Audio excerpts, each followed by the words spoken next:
வாங்க அன்பு. கல்யாணத்துக்கு தான் நேரா வருவேன்னு நினைச்சிருப்பல்ல.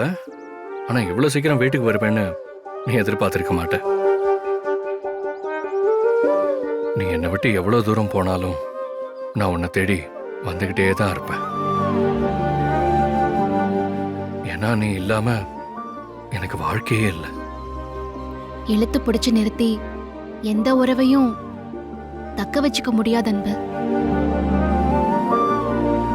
சில விஷயத்துல வாழ்க்கை போற போக்குல அப்படியே போயிடுறதே நல்லது. வாழ்க்கையை தேடிதான் நான் இங்க வந்திருக்கேன்.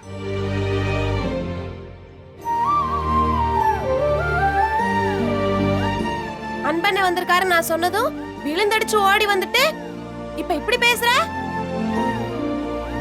அன்பண்ண இவளை புரிஞ்சுக்கவே முடியல.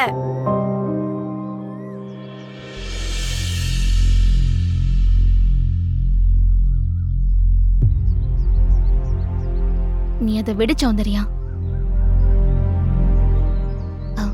அம்மா எப்படி வந்தீய? நடந்துதான் வந்தேன். நடந்து வந்தியலா? ஏன் அன்பு, எனக்கு ஒரு போன் பண்ணிருந்தீன்னா நான் யாரையாச்சும் அனுப்பி கூட்டியார சொல்லிருப்பேன்ல.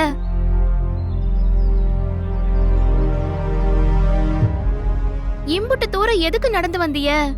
பரவாயில்ல ஆனந்தி, எனக்கு ஒன்றும் கஷ்டமாலாம் இல்லை.